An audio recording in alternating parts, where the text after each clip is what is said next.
guys, perkenalkan nama aku Devina Aryani, salah satu mahasiswa Universitas Teknokrat Indonesia dengan NPM 25412025. Di video sebelumnya, kita sudah membahas materi tentang keseimbangan pasar. Dan hari ini kita akan membahas salah satu materi penting dalam dunia ekonomi dan bisnis, sesuai dengan yang dijudul yaitu model matematika. Model ini sangat membantu kita untuk memahami, menjelaskan, dan memprediksi berbagai fenomena ekonomi secara lebih akurat dan terukur. Terdapat perbedaan antara matematika murni dan matematika ekonomi dan bisnis. Di matematika murni, yang pertama dipelajari sebagai dasar untuk matematika terapan.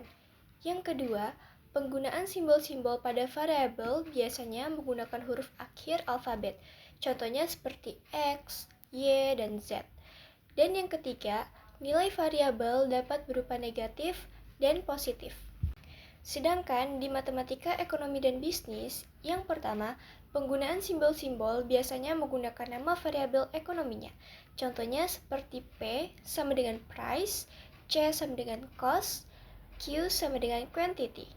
Yang kedua, penggunaan sumbu P atau price dalam bidang kartesius dijelaskan pada sumbu vertikal. Yang ketiga, nilai variabel diasumsikan harus bernilai non-negatif, sehingga berlaku pada kuadran pertama saja. Jadi, model matematika itu apa sih, Kak? Model matematika adalah representasi dari suatu permasalahan nyata dalam bentuk simbol, rumus, atau persamaan matematika. Dengan kata lain, model ini digunakan untuk menyederhanakan kenyataan agar lebih mudah dianalisis menggunakan logika dan perhitungan. Model matematika terdiri dari beberapa komponen utama. Yang pertama, variabel, diartikan sebagai sesuatu yang besarnya dapat berubah. Dalam ekonomi, misalnya harga, laba, pendapatan, biaya, dan lain-lain. Nah, di variabel ini terdapat dua jenisnya, yang nanti akan kita bahas di slide selanjutnya ya teman-teman. Kita lanjutin dulu ini komponen utamanya. Yang kedua ada parameter, biasanya disebut sebagai koefisien dari suatu variabel langka yang menjelaskan karakter suatu variabel. Dan yang ketiga ada konstanta, merupakan besaran atau angka yang nilainya tidak berubah. Jadi, terdapat dua jenis variabel. Yang pertama, variabel endogen adalah variabel yang nilainya ditentukan oleh faktor-faktor internal dalam sistem atau model. Dan yang kedua, ada variabel eksogen adalah variabel yang nilainya ditentukan oleh faktor-faktor eksternal dalam sistem atau model dan tidak dipengaruhi oleh variabel lain dalam sistem. Next, kita akan bahas konsep dan teori himpunan. Himpunan adalah sekumpulan objek yang mempunyai syarat tertentu dan jelas. Objek yang dimaksud dapat berupa bilangan, manusia, hewan, tumbuhan, negara, dan sebagainya. Objek ini biasanya dinamakan anggota atau elemen dari himpunan itu. Penulisan himpunan biasanya dilambangkan dengan suatu huruf kapital dan elemen-elemennya didaftarkan dalam tanda kurung kurawal. Dan elemen-elemennya dipisahkan dengan tanda koma. Contohnya, A adalah bilangan bulat ganjil positif 1 sampai 20. A sama dengan kurung kurawal 1, 3, 5, 7, 9, 11, 13, 15, 17, dan 19.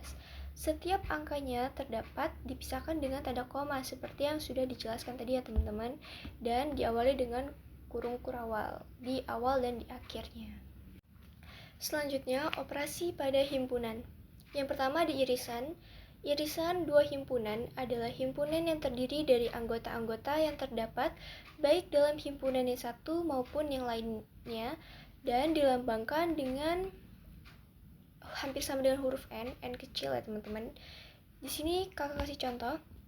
Contohnya, D sama dengan kurung kurawal 1, 2, 3, 4 dan E sama dengan 2, 3, 4, 5. Maka D irisan E itu dilambangi dengan N sama dengan 2, 3, dan 4 saja. Kenapa Kak? Karena ini adalah angka yang sama aja di antara dua bilangan tersebut, dari yang D dan E. Yang sama kan cuma hanya 2, ada nih di D dan E, 3 juga ada, 4 juga ada. Kenapa 1 dan 5 gak ada? Karena di dua huruf ini tidak ada ya teman-teman. Selanjutnya ada gabungan.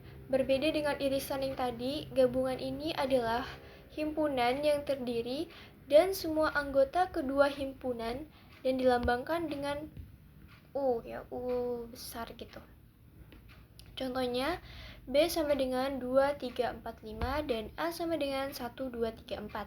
Maka A gabungan B adalah 1, 2, 3, 4, 5. Jadi ini kan namanya gabungan, jadi semuanya digabungin. Walaupun di sini misalnya double nih, kan di B sama di A itu ada 2-nya sama, 3-nya sama, 4-nya sama. Itu tetap ditulis 1 aja ya. Walaupun di sini juga berbeda nih sama irisan tadi, yang anggotanya beda, itu nggak boleh dimasukin kalau di irisan, sedangkan di gabungan boleh, kan namanya gabungan, berarti digabungin semuanya ya teman-teman. Dan yang terakhir ada komplement. Komplement suatu himpunan adalah anggota yang tidak terdapat pada himpunan tersebut dan biasanya dilambangkan dengan petik tunggal. Contohnya, H sama dengan 1, 2, 3, 4, 5, 6, 7, 8, 9 dan I sama dengan 1, 2, 3, 4, 5. Maka I komplement adalah 6, 7, 8, 9.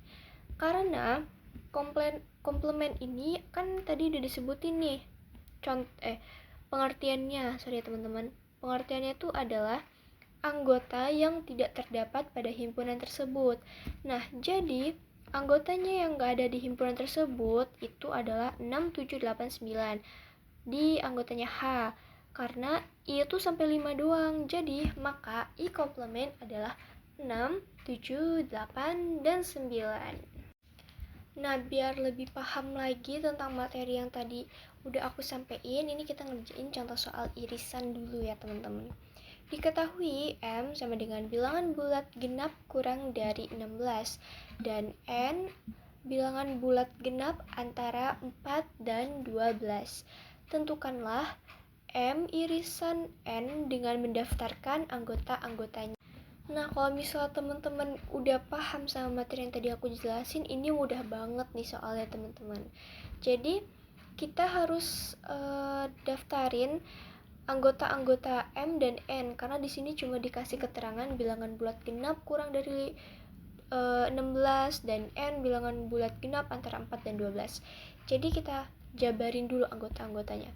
M sama dengan 2, 4, 6, 8, 10, 12, 14. Kurang dari 16 ya teman-teman, jadi 16 yang gak ikut. Dan N itu bilangan bulat genap antara 4 dan 12. Kalau di antara, jadi 4 dan 12 ini tetap ikut teman-teman. Jadi 4, 6, 8, 10, dan 12. Maka M irisan N sama dengan 4, 6, 8, 10, 12. Jangan lupa ya teman-teman, di kurung kurawal dulu di awal dan di akhir, dan dipisahkan dengan tanda koma. Makanya itu udah benar. Dah, mungkin sampai di sini teman-teman udah ada yang paham atau ada yang belum, bisa tulis di kolom komen ya. Nah, contoh soal irisan tadi udah selesai dan sekarang kita mau ngerjain contoh soal gabungan. Diketahui A sama dengan 2, 3, 6, 7, 9 dan B sama dengan 1, 2, 5, 7. Nyatakanlah A gabungan B dengan mendaftarkan anggota-anggotanya. Nah, kalau menurut aku pribadi teman-teman, gabungan ini adalah model matematika tuh yang paling gampang, karena kita cuma ngegabungin antara dua bilangannya, dua anggotanya gitu. Jadi ini mudah banget. Jadi langsung aja kita jawab. A sama dengan, kita tulis lagi anggotanya 2, 3, 6, 7, 9 dan B 1, 2, 5, 7. Maka A gabungan B adalah 1, 2, 3, 5, 6, 7, 9.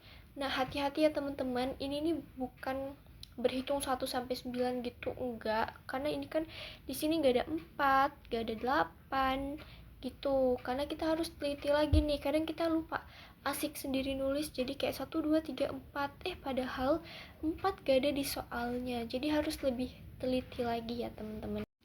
Nah, materinya udah selesai teman-teman.